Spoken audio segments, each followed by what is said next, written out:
rockin' the whip like it's fashion.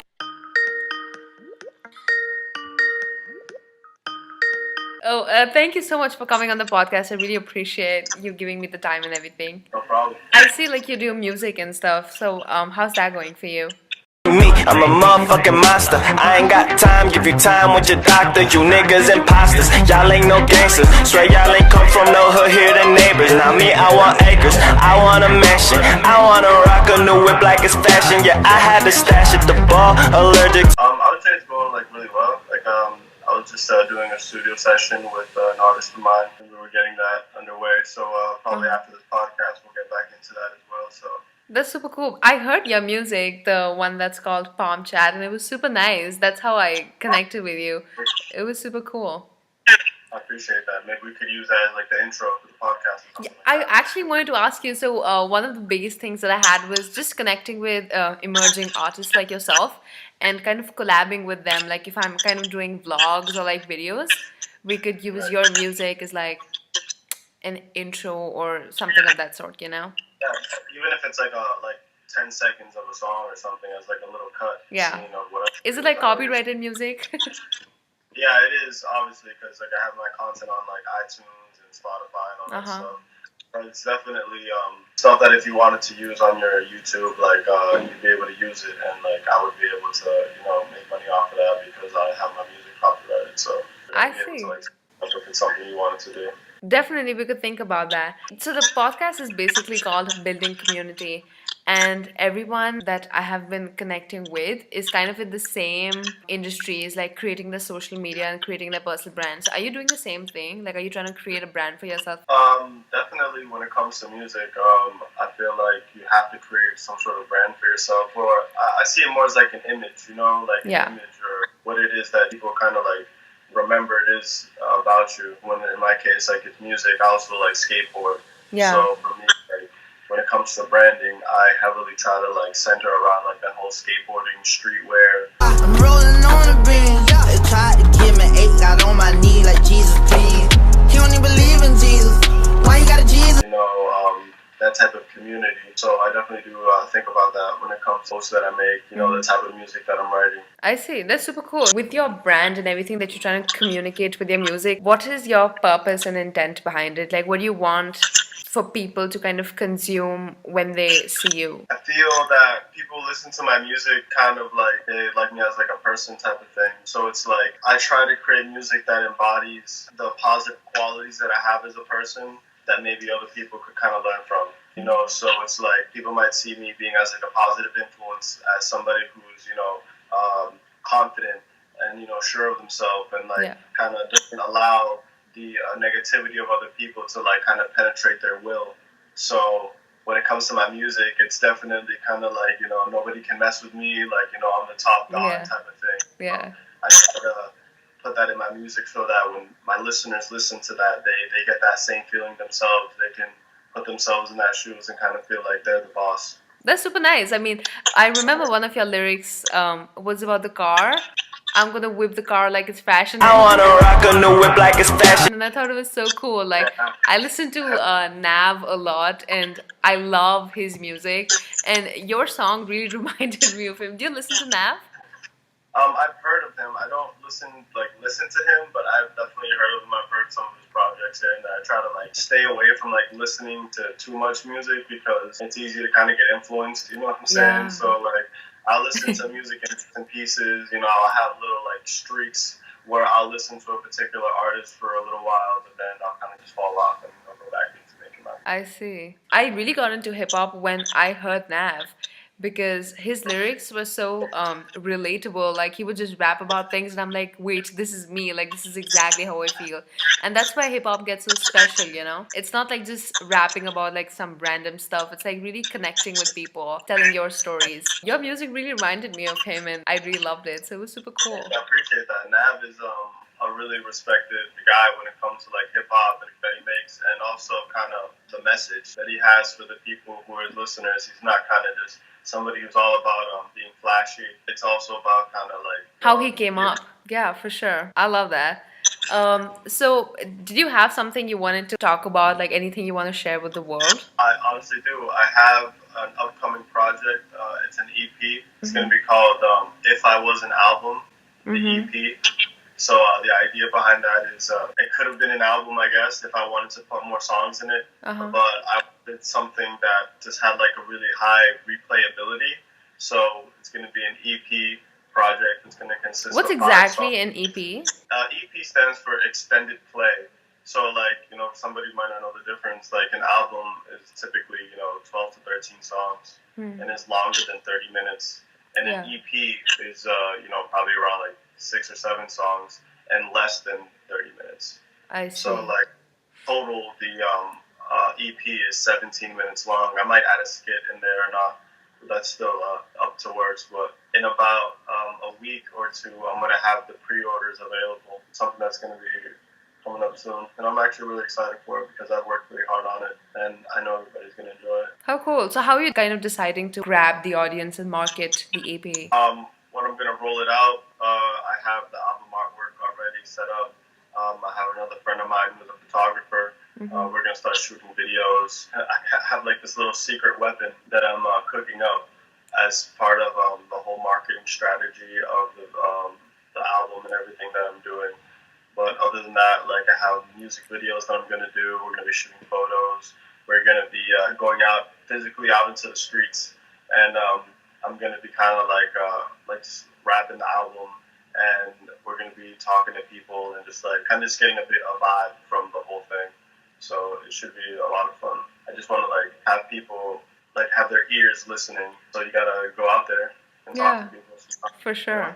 You know, one of the, because like we watch Gary and everyone I've been connecting with has been like from Gary's comment sections, and that's how I found you as well. So everyone who's kind of consuming him is like-minded and kind of understands how social media works. And for something like music, he really talks about spreading awareness about your music through other people. So he was speaking about Twitch streamers, right? So having your music play in the background while someone's gaming. And not someone with a lot of followers because it might be difficult to reach them, but these micro influencers, you know, even people with 1,000 followers, and if they have your music playing in the background and all they have to do is like just tag you. So that kind of creates an awareness about your music, you know? That's exactly why, you know, I feel like connections like this and networking like this helps everybody grow at the end of the day.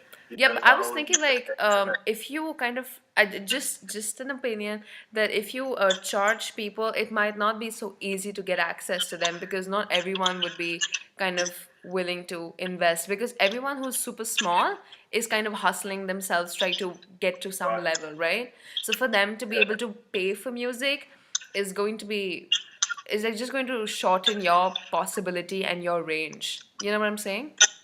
That's why streaming services, like I said, like Apple Music and Spotify and Pandora, like everybody has that. Like I don't know which one do you use. I don't know if you use or even YouTube.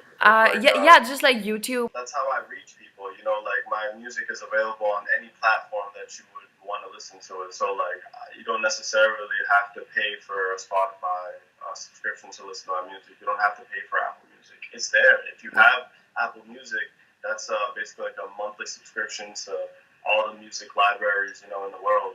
Yeah. So like the majority of people that I know, like my friends, like, you know, knowing your audience is a very big part of it as well. Yeah. So like for me, I know that the majority of the people around me, they have Apple Music, they have a subscription. You know, everybody listens to music, so I know that if I put my music up on Apple Music, that I'm going to be able to reach that target, as well as like a Google Play, and like now you said YouTube, because that's where you listen to my music. Yeah. So I like my big thing about that is like I'm trying to make sure that I have my music available for people wherever they would like to listen to it.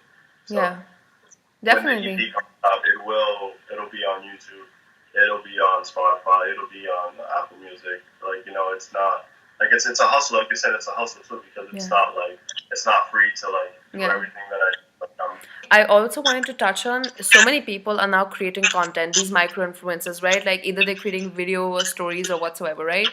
And because I'm doing it as well, I know how much I struggle with finding like good music, which is not copyrighted music, you know, and just to play it in the background and stuff.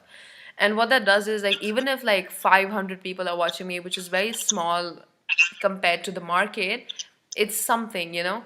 So if you connect with 5 people and 5 of them have like 500, that's like 2,500 people, right? Right. So even if they don't pay for your music, in terms of because it's copyrighted, right? They don't pay you upfront a fee to use your music. They instead help you to create more awareness. Does that make sense?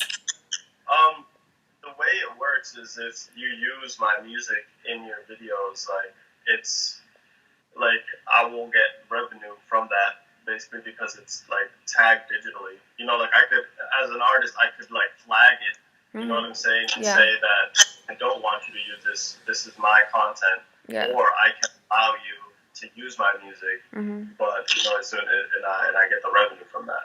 So like that's kind of where I say like I can either allow that or not allow that. And where you're saying it's good too, because if I allow these influencers or micro influencers to use my music, Yeah. I'm gonna be getting revenue from that. I'm gonna see how people are using my music. People are gonna listen to my music. I'm gonna be connecting with these micro influencers, talking, networking, you know, expanding on you know, on their projects too, and everything that they're doing. My revenue doesn't take away from like an influencer's revenue. Like whatever you collect from the views that you get from your video, the money that I get from my song being played is not reflected from that. Okay, You know, I'm not like, sure. Like, all I knew about was companies claiming the videos because their song was used in it. That goes to a micro influencer who's still building their audience and still you're both able to kind of like win on both ends type of thing. Yeah, exactly. That's so much more smart thing to grow together because the thing about micro influencers is like if you reach out to like I'm saying 5, you can reach out to 50, and even if like one of them hits, you get the exposure. It's like you just giving permission to use your song, but it's like a long-term game, right? Like there's no guarantee who's gonna blow up and who won't.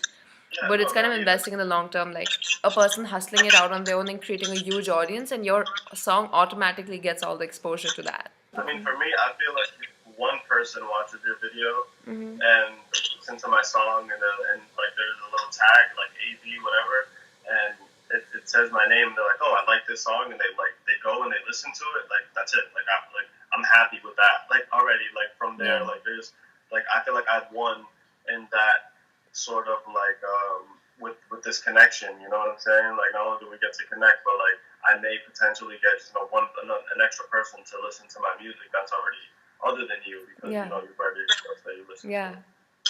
Yeah, exactly. That's so cool. So I was just thinking that I landed on your profile and I saw your video from your music video, and I saw a couple of videos of you skating and stuff, which was super cool. But I felt like one video was missing where I could like just kind of get to know you. You know what I'm saying? Like Gary Right. always speaks about building your brand so that people connect to you as a person, you know? So, and I saw that you also replied to everyone who commented on your music videos, so that was super cool. Yes, So, of course. I make sure that people like I don't want to be this like, oh, just watch my video. I like to reply to everybody. yeah, I feel like if you try to maybe just make one video of you telling how long it took you to make this EP and what it means to you and things like that, when a person would watch that video and then listen to your music, it would be so much more meaningful, you know, than like just finding it randomly. That's a good idea. I like that. You could do that for sure. Like that's why I was just trying to understand how to go about this whole branding thing. Is let people connect with you as a person, you know, not just your music, but who you are, so that they can relate to your music even more. Definitely. Yes, definitely. I like where that's going already. Like that's a good idea. Yeah. So last thing. So I was just thinking, now you've creating your music and stuff, which I'm sure is a big step for you, right? So for your music, you wanted to make it for a long time, and then you finally did it. How did it happen? Oh, I skateboarded a lot, like in my youth, and I still skateboard now to this day. Uh-huh. And I would be kind of around, like, kind of like hip hop, you know, skateboarding culture, like, you know. So I had a friend of mine. One day, he showed me a song, instrumental, and I don't know if you know what that is or not. Instrumental, like just instruments, yeah, I know. An instrumental, and like I never knew what an instrumental was before then. And he showed me it was like it was a 2 Chainz song. It was Mercy, the 2 Chainz Mercy song. Okay. You remember that song, Lamborghini Mercy? Yo Trixie. Yeah, So yeah, like yeah. that song, he showed me the instrumental to that song, and I was really confused because I was like, where are the words? And he was like, there are no words. It's just an instrumental. Yeah. Like, what's an instrumental? And he's like, it's basically the song without the words to it. And like literally, like I went crazy because I was like, yo, like this is like why have I not heard of this? Like why have I Yeah. lived all of my life and like I've never heard an instrumental before?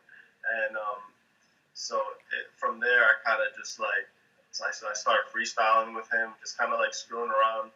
And I would say for 2 years, I would freestyle with my friends, and we'd hang out and we'd play instrumentals, and I'd kind of like just go off of the top of my head and just rap. I decided that I wanted to take music a little bit more seriously, and I decided to go to school to study music. And I went to Full Sail University in Orlando, Florida, and I studied music. And from there, I came back up here to the Northeast, and now I have my own studio in my house, and I record people, like mostly my friends, and we work on our projects, and I basically just help music grow, like as a whole. To be honest, like as much as like branding and like marketing and collecting revenue is part of being an artist. Yeah.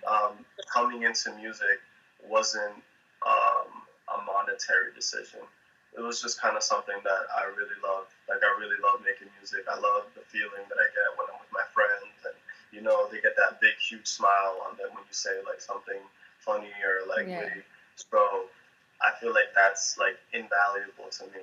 So if maybe I could make my career around something I love, kind of like Gary Vee says, then I can find something that would really be something that's true to my heart. And I'm definitely finding that because I have friends, they pay me money to come record here. Like people listen to my music and they're like, yo, like how can I, come record with, you know what I'm saying? Come record with you, and they want to connect with me. So I feel like it's working for me, and I'm networking and I'm branching out, and like even through this kind of podcast thing, that shows that my music is progressing beyond myself. Yeah, for sure. Like it's not. I'm not just like sitting here doing nothing, hoping somebody's gonna listen to my music. It's like no, I'm making comments. I'm trying to talk to people. I'm networking. I'm working with various artists. I'm trying to put my music out on separate platforms. I'm trying to get influencers to play my music. I have DJs ready to play my music as well. Like there's a lot of kind of steps to this that I'm trying to implement. But I'm definitely glad at how far I've come, like how hard I worked, like I said, on this album, because I made all of the beats to the album too. I didn't, really? buy any beats. It's something that I made myself. Yeah, and also for Palm Chat, I made that beat as well, and the other video, Late Funeral, that's on my YouTube. That's great. How long did it take you to like get the song from like start to finish? Different songs are different. I believe Late Funeral was like 2 or 3 days, and Palm Chat was a little bit longer, but it wasn't more than like a week. Like I made the instrumental. They usually take me less than 2-3 hours to make the whole thing, and then I'll start writing the lyrics. And the lyrics are usually sometimes what takes me the longest, because I work a lot on making sure the strong structure flows together. Like everybody knows me for my flow, so it's like I work on that a lot when it comes to my music. I want people to they go like this, and there's no interruptions. You're just like bopping to them, like okay, this he's flowing, Yeah. So I want people to feel that, and I work hard at that. Sometimes I can bang a whole song out in a day. Like I've done this song on my EP that I wrote in 2 days. Honestly, like I wrote the beat in a day, and I wrote the song the next day.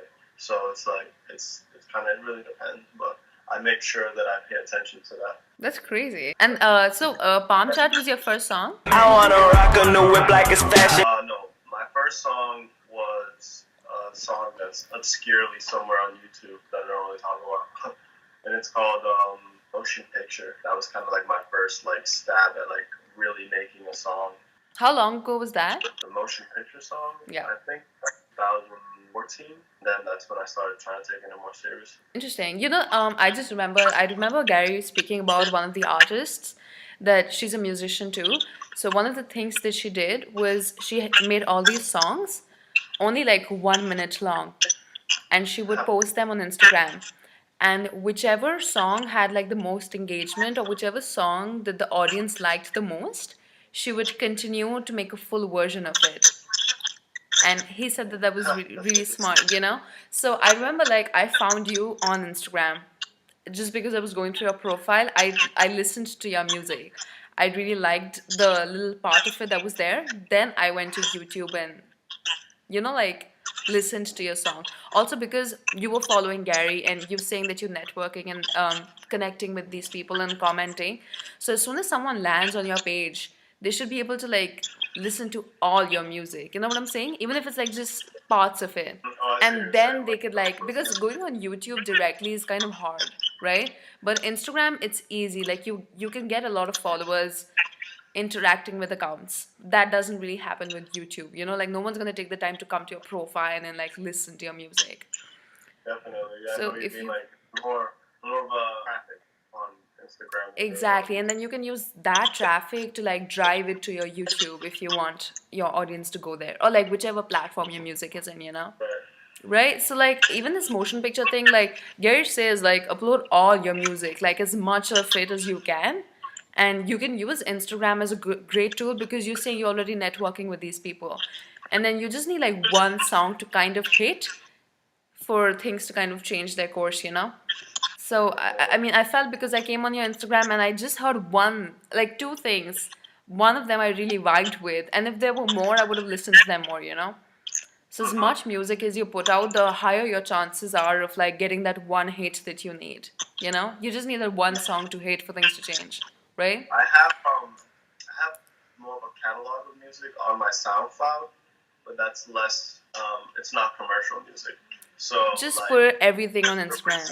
as of I would say within the past like 2 months or 3 months, I've like really cut down on, like I used to have a lot more posts up on my Instagram, and I just kind of cut it down so that as soon as you go to my Instagram, you know exactly what it is that I do, and like that worked because like you went to my Instagram and automatically you know that what I skateboard and I make music.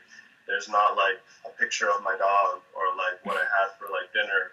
You know what I'm saying? It's Yeah. like I'm uploading content that's relevant to the agenda that I'm trying to do, which is like, you know, push my music and push my skateboarding. And with like the SoundCloud music that's not commercial, so as much as I would want people to be like, yo, listen to all this music, like if you know, you know, type of thing. But the music that I want people to listen to is the music that's on my YouTube and on, you know, Apple Music, like Google Play. And now with this EP, I'm going to be able to have more content to blast out there. Because like I said, this is within like the last like 2-3 months that I'm kind of like, I took that step back of like taking all the stuff off of my Instagram so that I can now take a step forward and release this EP.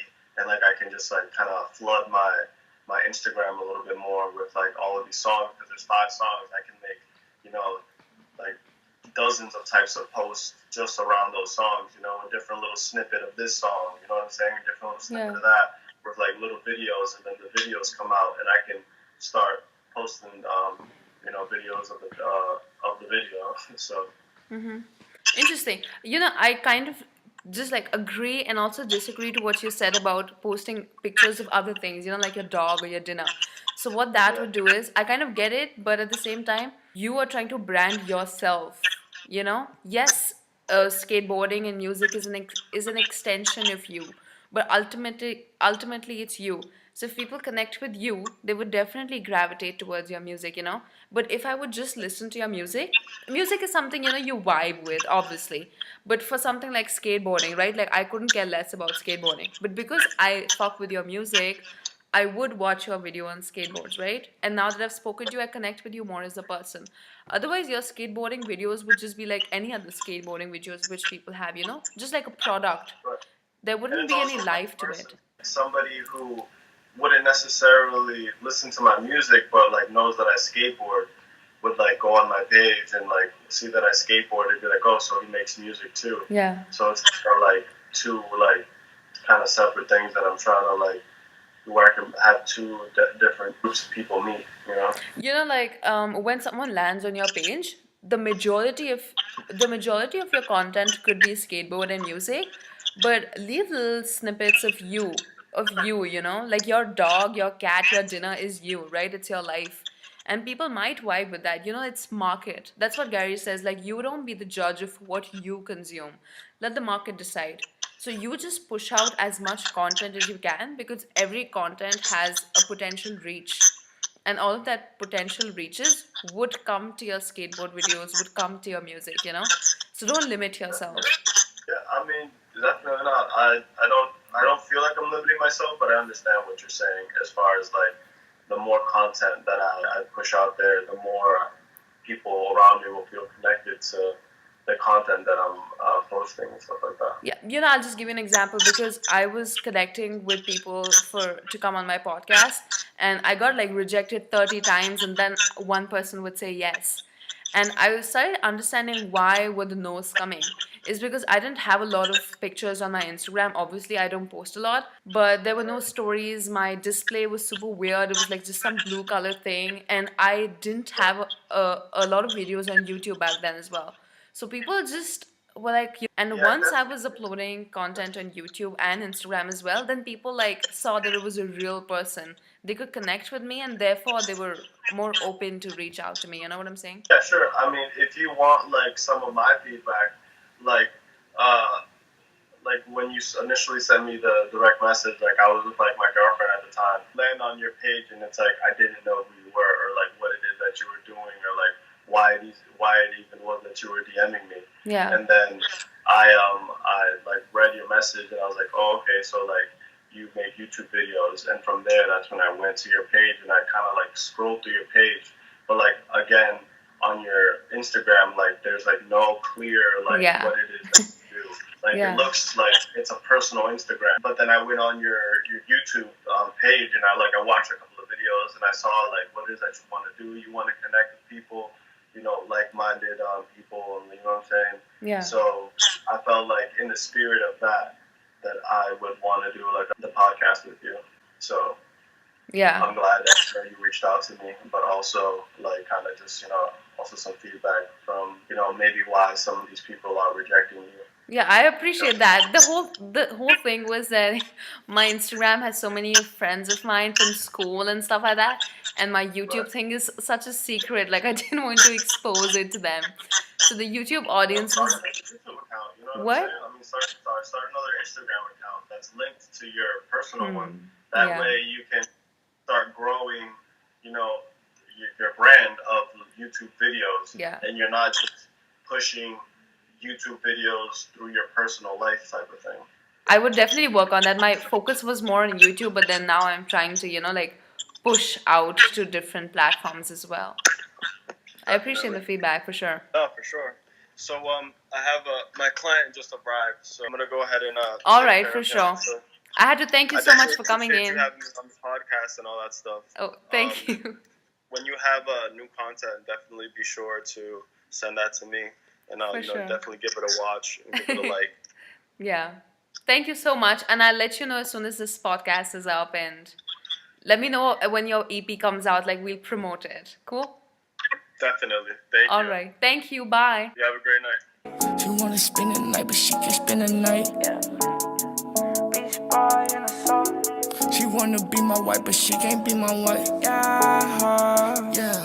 She said she hate when I go. She want me to stay. Wish I didn't have to leave so soon. It's too late. I'm already on the first flight out to the door. My phone doesn't work.